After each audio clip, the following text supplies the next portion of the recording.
There she stood in the street, smiling from her head to her feet.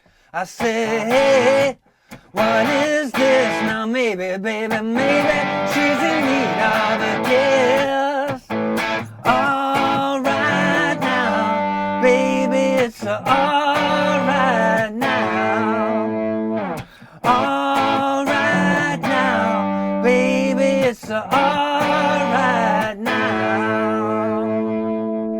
Let me tell you about it.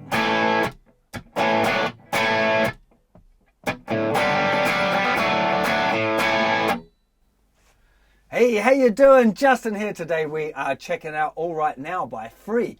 Fantastic, like all-time great classic riff, this one. A lot of debate about how the actual riff is played, and I did a load of research on it, and what I'm going to show you is as close as I can get it for one guitar sounding like the record. Now, the record is two guitar parts, panned left and right, ever so slightly different, just like how tight the chords are played and exactly what notes from what chords are played. So what I'm going to give you, I reckon, is pretty close, and it would only be minor variations of this that would be different to the record. But I'm sure there's going to be plenty of debate about it.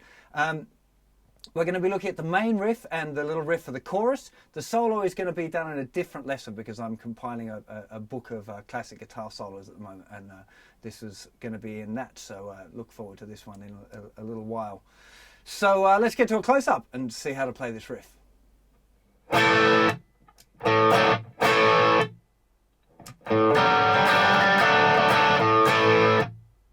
Okay, that is the main riff.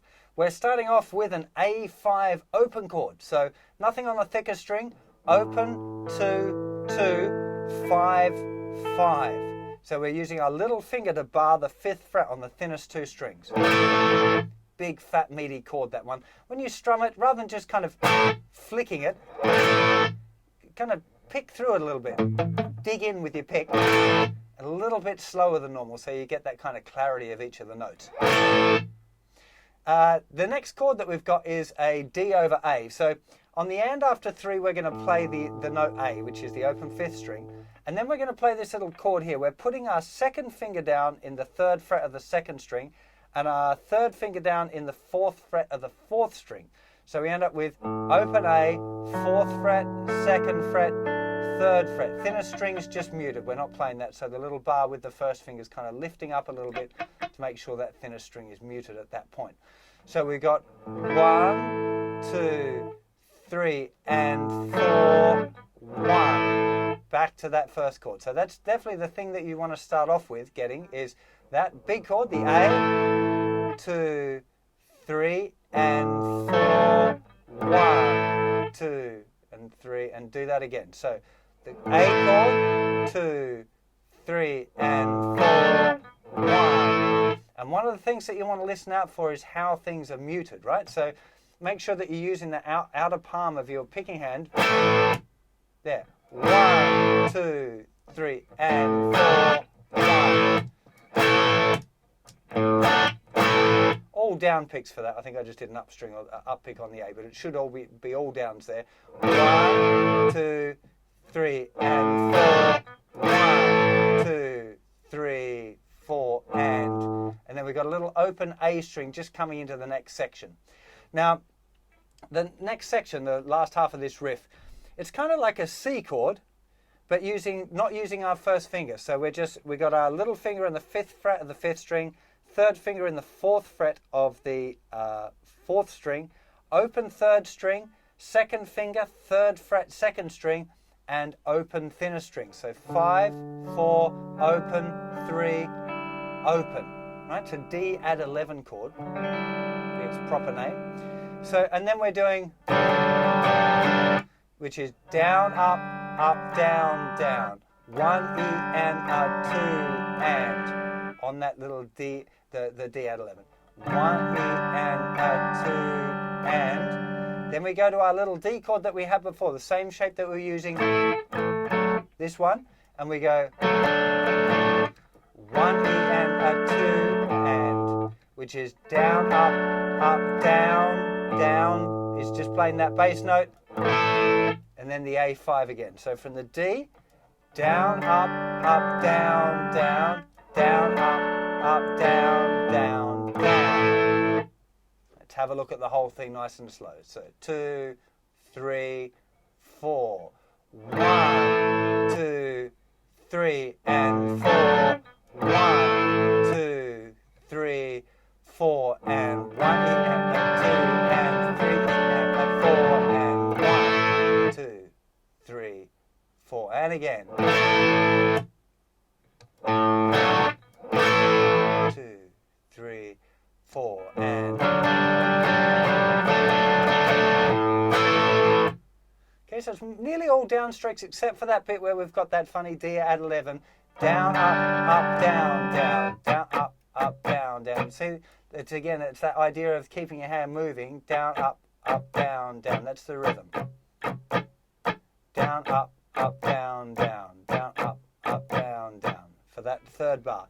Down, up, down, down, down, up, down, down, down.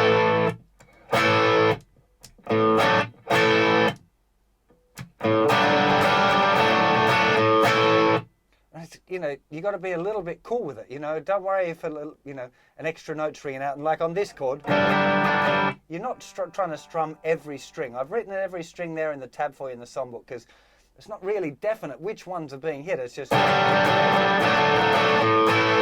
same on that little when you hit that open A. Probably that some of that D chord's still in there as well. You know, it's still just been ringing out.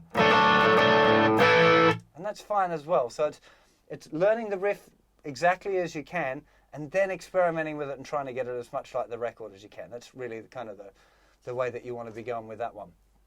So into the chorus. Now the chorus is really cool.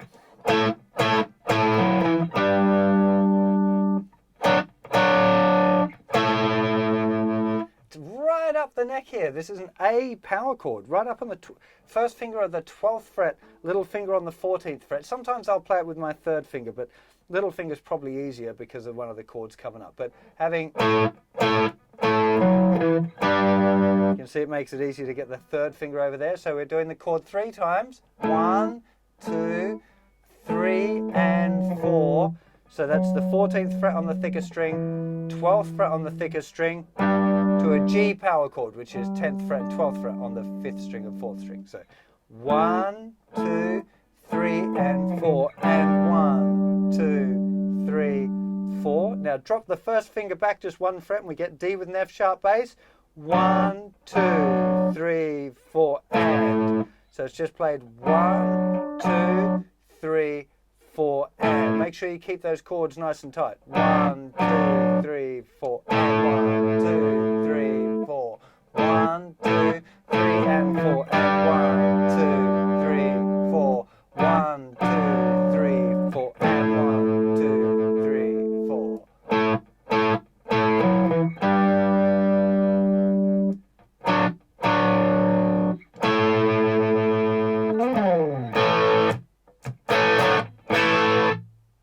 Well, there you have it. There are all of the parts for all right now, except for the solo.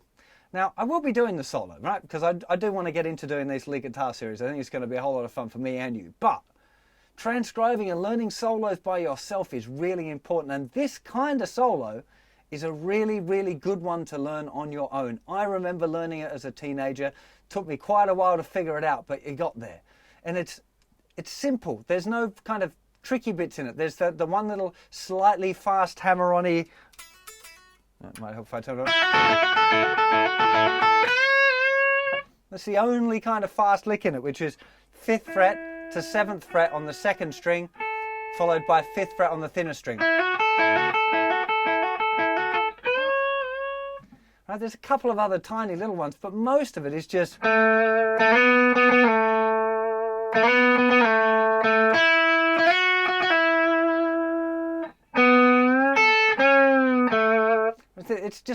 It's a lovely solo, and I will show it to you one day, but I think it'd be a great thing for you to have a go at trying to work it out yourself first. Really, it's learning stuff on your own is definitely the way to go. You know, when I'm learning these songs, I have to work them out off the record. You know, that's how I'm teaching them to you. I'm not going on a tab site and trying to figure out how to do it. I'm using my ears. And that's the way that most guitar players should be learning songs. You know, it's the one danger of this whole internet generation, if you like, where songs can get presented pretty easily, you know. So anyway, sorry to go off a little rant on you about that, but just transcribing is really important. It's a big deal. Nothing wrong with learning, you know, songs like this in a video format, but try and do at least some transcribing on your own as well. See you for plenty more songs and lessons and stuff very soon. Take care of yourselves. Bye-bye.